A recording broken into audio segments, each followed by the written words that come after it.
Welcome back to another quick fix for all the Game Gear collectors out there. So you have a bad speaker.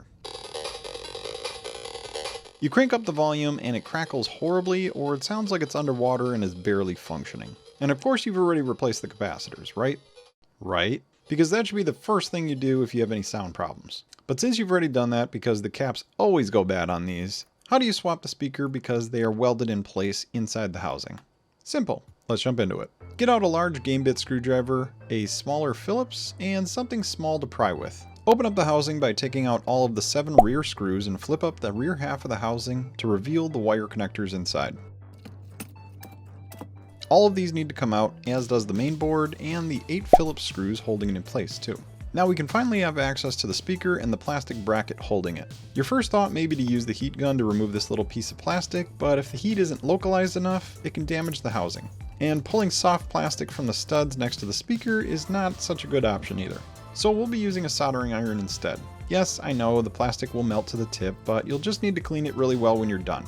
And I have a few recommendations on how to keep that clean later. Using your small prying tool on an edge and heating the center of the plastic stud will release each of them. Just make sure you have good ventilation while you do this because it does not smell great. But there's only 3 locations, and just gently push with the iron and pry with your tool until they are loose. Let the plastic cool for a bit, and now you can pop out the old speaker. These speaker wires can be reused for the new unit you purchased, so be sure to pop those off quickly too.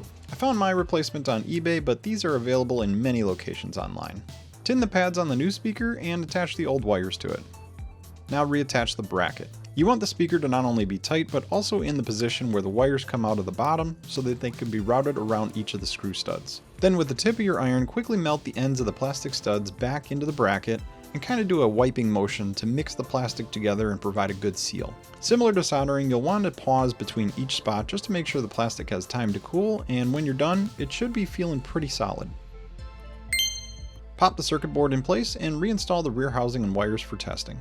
No need to add in buttons or all the screws at this point, as the entire case can be held together with just a game in the cartridge slot to test it out. And voila! You have a good working speaker again. Now you can fully reassemble everything and you should be good to go. But now to clean the tip of your iron. Use whatever options you have. Either a brass wool mesh or a wet sponge to really clean the tip to remove any leftover plastic parts stuck to it. But once you're done and confident there's no more plastic on it, I would highly recommend re-tinning the tip again. I picked up this little tin and it works great for it. You just submerge the tip of the iron and clean it off, but you can just use some regular solder if you don't want to purchase anything new. That should get your tip back to normal so you can go fix some more stuff. If you're looking for more console related fixes, be sure to check out my channel. Thanks for watching, and I'll see you next fix.